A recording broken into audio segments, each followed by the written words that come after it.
ship be anchored at a place like this? There's no need to be so surprised. While it may look like a ship, it's actually Spina di Rosula's headquarters. My father was the one who asked for it to be built like this. Perhaps our taste in exterior design is the only thing we occasionally had in common. A gigantic and glamorous ship embodies discovery, opportunity, ambition, and conquest. It symbolizes Spina di Rosula's bright and limitless future.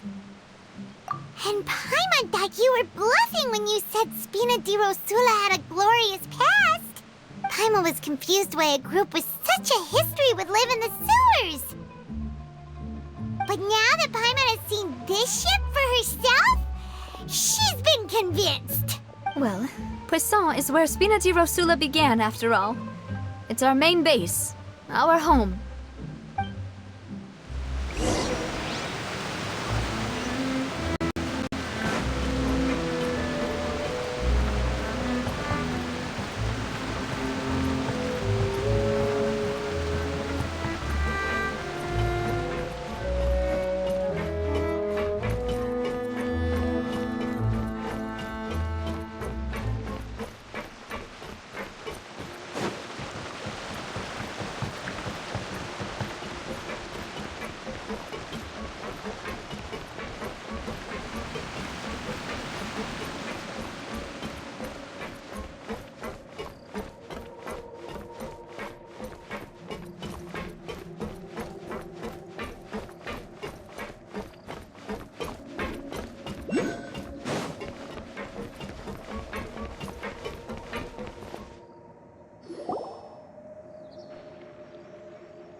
Melus, we're back! Apologies for the wait, demoiselle, and our most important partners. You said before that you still had some business at the court. What brings you back to Poisson so quickly? About that. It's because my partner here reminded me of something really important. You see, you still remember, right, Melus? On that night, it was raining? Yes, the case was quite similar to that of Mr. Linney's. Both were what you'd call impossible murders. Could you tell us a bit more about what happened before? Yeah, of course. Many years ago, something called synth began to gain popularity in Poisson. At a glance, it was a kind of drink that could excite your mood and produce many pleasant hallucinations. Wait! Didn't that guard guy who turned into water also mention that the primordial water could be— Yes, he did. Considering what we know now, it's almost certain that synth is created using water from the primordial sea. If you drink synth for an extended amount of time, you'll suffer many side effects, such as losing the ability to focus or control your emotions. And if you were to stop drinking it completely, you'll experience flashes of paranoia and anxiety while lacking energy to do anything. As he oversaw Poisson, my father was compelled to put a stop to synth abuse and called for a complete ban of it. Boss's uncompromising attitude incurred the synth vendor's wrath, but no matter how much they threatened or bribed him, he refused to yield. Not only that, Boss became determined to find the mastermind behind the synth operation and put an end to the problem once and for all. Yes, but the enemy was very cunning. So he could never get anything out of the dealers, all of whom only sold the stuff and weren't privy to the rest of the operation. Recognizing that, my father decided to contact the dealers in secret and cultivate personal relationships with them. Finally, he was able to convince someone to become his informant. The man's name was Jacques. He felt greatly ashamed about his work after seeing many families destroyed by synth abuse. That night, my father hosted a banquet at his countryside estate. He planned to meet up and exchange information with Jacques over— But then, we heard 2 gunshots from the courtyard. We raced to the scene and found my father, still holding a gun, and Jacques, who was already dead on the ground. Huh? How did that happen? Aren't they on the same side? Sounds just like Lenny's case, doesn't it? In both cases, the culprit seemed obvious, but neither appeared to have any motive at all. Looking back on it, though, I now believe the most important clue was something we all overlooked at the time. There were pieces of clothing left at the scene. Precisely. It's all thanks to you that I made the connection now. Back then, we all just thought they were some costumes that Jacques used to disguise himself at the banquet. But, considering it now, it's almost certain that they belong to a third person at the scene. With one extra person, we'll also need to reconsider why You're right. We still don't know what happened. But my intuition tells me that we're on the right track to figuring it all out. Jacques was an empathetic man who was infinitely remorseful for his past actions. It's unlikely that he turned on Boss with zero warning. I think this third person is probably the key to the full truth. On that note, however, even though this will not please you, demoiselle, as your and your father's butler, I must still offer a word of warning. Our opponent is insidious and cruel.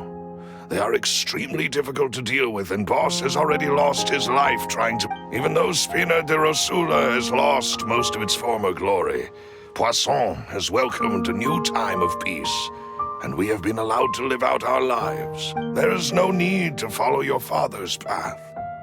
It would be both wise and in line with Boss's wishes. If that's indeed what he wished for, then he should have told me that himself. Was I not the closest person to him?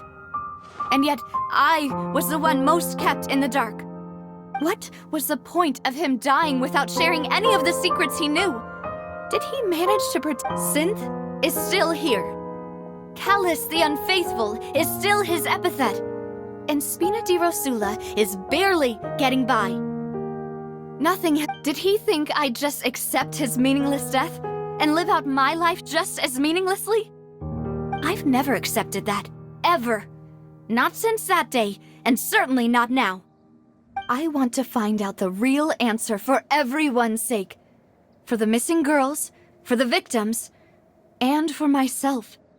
Navia. This is indeed the best moment to act. Your partner appears to be quite reliable, and more importantly, demoiselle, I think you're also ready to take... So you do know something else, Malus? Yes, I do. In fact, even before that banquet, Boss already knew of the connection between Synth and the serial disappearances case. But what drove all the tensions to the boiling point was the revelation that you, demoiselle, had been selected as the next target to disappear. What? Boss also didn't tell you that he had been diagnosed with a rare illness. The doctors told him that he had, and the serial disappearances case caused him great. 5 years was nowhere near enough time to resolve this long-standing conflict. But once he passed away, all the danger would pass off. Knowing all of this, he decided to use one final intimidation tactic before his death. He claimed to have already gotten his hands on some key incriminating evidence for the other side, and even told some members of Spina di Rosula about the details. But as long as you remained safe, he would not share the evidence with the public. If something were to happen to you, then he and all those he told would immediately expose all they knew about Synth and the Right, so nobody would be able to get off scot-free. As we've seen, Boss's tactic has worked. Even though Boss has been gone for a long time, the other side has not tried to take Demoiselle's life. No, I don't believe it. He never appeared to look sick to... No father wants their daughter to see them weak and haggard, especially someone as proud as Boss. To him, dying in a duel and suffering lasting dishonor as the Unfaithful were still far preferable than losing face in front of his daughter. So he chose to die in silence, so that he could protect me. I'm afraid you're not understanding this correctly, demoiselle. What Boss wanted to hand to you was not a parasol. If Boss's spirit could hear you telling me that you want to find the answer for this, I'm sure he'd be extremely proud. That fool. Couldn't he have just given it to... No. He might have set up everything precisely because he never thought I'd be able to understand him. Is that the amount of confidence he had in me? And what if I was never able to make it to where I am now? Yeah. I suppose that's true. With the way he'd set things up, if I had wanted, I could have just lived out my life without a care. But thankfully, he rarely talked to me about complex matters, and thus understood little of me as a person. In this case, he really didn't need to give me an easy way out. Malus, what was the key evidence that he shared with you? It's the location where synth is produced. Essentially, it's the enemy's headquarters. When he was threatening the enemy, Boss didn't share the specifics of the incriminating evidence he found. But if you want to use it against the enemy, you'll still have to take several things into consideration. Why? If we know where the place is, can't we just go storming in? You mustn't forget that we're fighting against a mysterious and dangerous organization there's no telling what might be lying in wait at their headquarters. We also have no idea what kind of evidence we may be able to find inside. But a single visit to their headquarters would be tantamount to a formal declaration of war. The worst case would be that we leave empty-handed, but also open ourselves up to full retaliation. Then, in that case, why not work with the Fontaine authorities? Well, you saw one of them dissolve during Mr. Linney's case. We have no idea just how thoroughly they may have been influenced. That's true. Seems my fault, but things are different now. It should be a lot easier to prove the other side's guilt, now that we've connected Synth with the disappearances case. You sound like you've put a lot of thought into this, Malus. I am the butler, after all. I live but to serve. I've always been willing to take on any kind of risk for your sake. But considering my relative lack of ability, I've spent my time keeping secrets, performing... Thank you for all of that, Malus. Let me think. One conclusion I came to was that the enemy must be quite familiar with Spina di Rosula, or at least have an informant planted here. When I announced orders to the organization's members on Demoiselle's behalf, I used to deliberately keep a few people in the dark and observe the reactions of the synth vendors. If the vendors didn't change their plans, then the individuals informed of our orders must be innocent.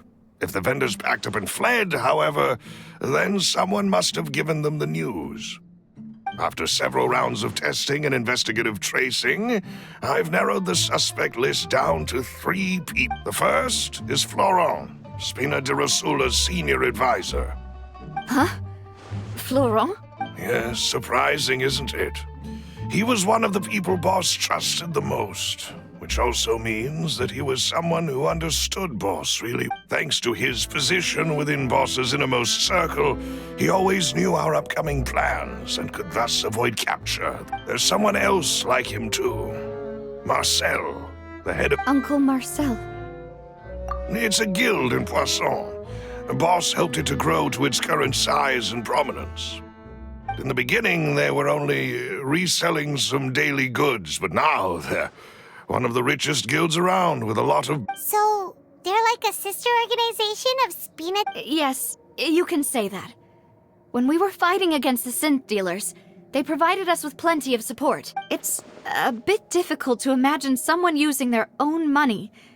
The final suspect is Thierry, the man responsible for coordinating information between Spina di... Although the guards mostly leave us to our own devices, there are still many activities we have to report to the local authorities.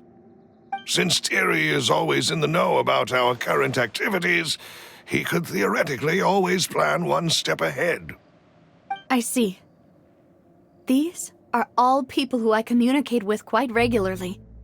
To think that the enemy we've been fighting against has been right next to me all along, among those I trust the most. It's almost too hard to believe. If you want to investigate them, please take every precaution to not alert the quarry.